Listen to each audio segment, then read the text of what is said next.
پیدائش 37واں باب جو 36 آیات پر مشتمل ہے۔ اور یعقوب ملک کنعان میں رہتا تھا جہاں اس کا باپ مسافر کی طرح رہا تھا۔ یعقوب کی نسل کا حال یہ ہے کہ یوسف 17 برس کی عمر میں اپنے بھائیوں کے ساتھ بھیڑ بکریاں چرایا کرتا تھا۔ یہ لڑکا اپنے باپ کی بیویوں بلہا اور زلفا کے بیٹوں کے ساتھ رہتا تھا، اور وہ ان کے برے کاموں کی خبر باپ تک پہنچا دیتا تھا۔ اور اسرائیل یوسف کو اپنے سب بیٹوں سے زیادہ پیار کرتا تھا کیونکہ وہ اس کے بڑھاپے کا بیٹا تھا، اور اس نے اسے ایک بوکل مون کباب بھی بنوا دی۔ اور اس کے بھائیوں نے دیکھا کہ ان کا باپ اس کے سب بھائیوں سے زیادہ اسی کو پیار کرتا ہے، سو وہ اس سے بغض رکھنے لگے اور ٹھیک طور سے بات بھی نہیں کرتے تھے۔ اور یوسف نے ایک خواب دیکھا جس سے اس نے اپنے بھائیوں کو بتایا، تو وہ اس سے اور بھی بغض رکھنے لگے۔ اور اس نے ان سے کہا، ذرا وہ خواب تو سنو جو میں نے دیکھا ہے۔ ہم کھیت میں پولے باندھتے تھے، اور کیا دیکھتا ہوں کہ میرا پولا اٹھا اور سیدھا کھڑا ہو گیا، اور تمہارے پولوں نے میرے پولے کو چاروں طرف سے گھیر لیا اور اسے سجدہ کیا۔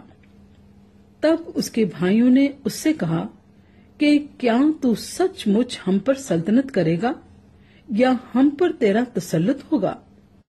اور انہوں نے اس کے خوابوں اور اس کی باتوں کے سبب سے اس سے اور بھی زیادہ بغض رکھا۔ پھر اس نے دوسرا خواب دیکھا اور اپنے بھائیوں کو بتایا۔ اس نے کہا، دیکھو، مجھے ایک اور خواب دکھائی دیا ہے کہ سورج اور چاند اور 11 ستاروں نے مجھے سجدہ کیا۔ اور اس نے اسے اپنے باپ اور بھائیوں دونوں کو بتایا۔ تب اس کے باپ نے اسے ڈانٹا اور کہا کہ یہ کیا خواب ہے جو تو نے دیکھا ہے؟ کیا میں اور تیری ماں اور تیرے بھائی سچ مچ تیرے آگے زمین پر جھک کر تجھے سجدہ کریں گے؟ اور اس کے بھائیوں کو اس سے حسد ہو گیا، لیکن اس کے باپ نے یہ بات یاد رکھی۔ اور اس کے بھائی اپنے باپ کی بھیڑ بکریاں چرانے سکم کو گئے۔ تب اسرائیل نے یوسف سے کہا، تیرے بھائی سکم میں بھیڑ بکریوں کو چرا رہے ہوں گے، سو آ کہ میں تجھے ان کے پاس بھیجوں۔ اس نے اسے کہا، میں تیار ہوں۔ تب اس نے کہا، تو جا کر دیکھ کہ تیرے بھائیوں کا اور بھیڑ بکریوں کا کیا حال ہے، اور آ کر مجھے خبر دے۔ سو اس نے اسے ہبرون کی وادی سے بھیجا، اور وہ سکم میں آیا۔ اور ایک شخص نے اسے میدان میں ادھر ادھر آوارہ پھرتے پایا۔ یہ دیکھ کر اس شخص نے اس سے پوچھا کہ تو کیا ڈھونڈتا ہے؟ اس نے کہا، میں اپنے بھائیوں کو ڈھونڈتا ہوں، ذرا مجھے بتا دے کہ وہ بھیڑ بکریوں کو کہاں چرا رہے ہیں۔ اس شخص نے کہا، وہ یہاں سے چلے گئے، کیونکہ میں نے ان کو یہ کہتے سنا کہ چلو ہم دوتین کو جائیں۔ چنانچہ یوسف اپنے بھائیوں کی تلاش میں چلا اور ان کو دوتین میں پایا۔ اور جو ہی انہوں نے اسے دور سے دیکھا تو پیشتر اس سے کہ وہ نزدیک پہنچے اس کے قتل کا منصوبہ باندھا، اور آپس میں کہنے لگے، دیکھو، خوابوں کا دیکھنے والا آ رہا ہے، آؤ اب ہم اسے مار ڈالیں اور کسی گڑھے میں ڈال دیں، اور یہ کہہ دیں گے کہ کوئی برا درندہ اسے کھا گیا۔ پھر دیکھیں گے کہ اس کے خوابوں کا انجام کیا ہوتا ہے۔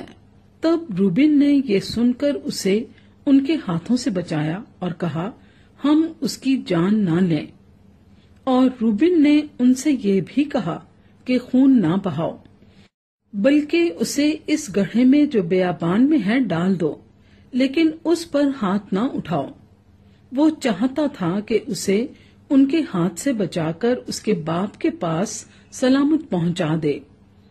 اور یوں ہوا کہ جب یوسف اپنے بھائیوں کے پاس پہنچا تو انہوں نے اس کی بوکل مون قبا کو جو وہ پہنے تھا اتار لیا اور اسے اٹھا کر گڑھے میں ڈال دیا۔ وہ گڑھا سوکھا تھا، اس میں ذرا بھی پانی نہ تھا، اور وہ کھانا کھانے بیٹھے اور آنکھ اٹھائی تو دیکھا کہ اسماعیلیوں کا ایک قافلہ جلات سے آ رہا ہے اور گرم مسالہ اور روغن بلسان اور مر اونٹوں پر لادے ہوئے مصر کو لیے جا رہا ہے۔ تب یہودا نے اپنے بھائیوں سے کہا کہ اگر ہم اپنے بھائی کو مار ڈالیں اور اس کا خون چھپائیں تو کیا نفع ہوگا؟ آؤ اسے اسماعیلیوں کے ہاتھ بیچ ڈالیں کہ ہمارا ہاتھ اس پر نہ اٹھے، کیونکہ وہ ہمارا بھائی اور ہمارا خون ہے۔ اس کے بھائیوں نے اس کی بات مان لی۔ پھر وہ مدیانی سوداگر ادھر سے گزرے، تب انہوں نے یوسف کو کھینچ کر گڑھے سے باہر نکالا اور اسے اسماعیلیوں کے ہاتھ 20 روپے کو بیچ ڈالا، اور وہ یوسف کو مصر میں لے گئے۔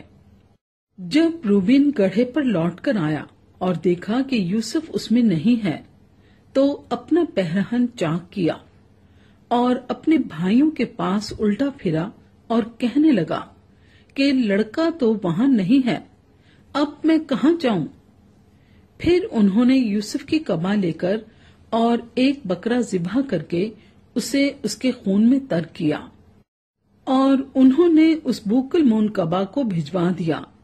سو وہ اسے ان کے باپ کے پاس لے آئے اور کہا کہ ہم کو یہ چیز پڑی ملی، اب تو پہچان کہ یہ تیرے بیٹے کی قبا ہے یا نہیں۔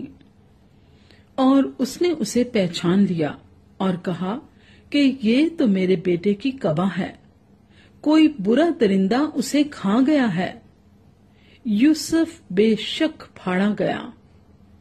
تب یعقوب نے اپنا پہرہن چاک کیا اور ٹاٹ اپنی کمر سے لپیٹا اور بہت دنوں تک اپنے بیٹے کے لیے ماتم کرتا رہا، اور اس کے سب بیٹے بیٹیاں اسے تسلی دینے جاتے تھے، پر اسے تسلی نہ ہوتی تھی۔ وہ یہی کہتا رہا کہ میں تو ماتم ہی کرتا ہوا قبر میں اپنے بیٹے سے جا ملوں گا۔ سو اس کا باپ اس کے لیے روتا رہا۔ اور مدیانیوں نے اسے مصر میں پوتیفار کے ہاتھ، جو فرعون کا ایک حاکم اور جلوداروں کا سردار تھا، بیچا۔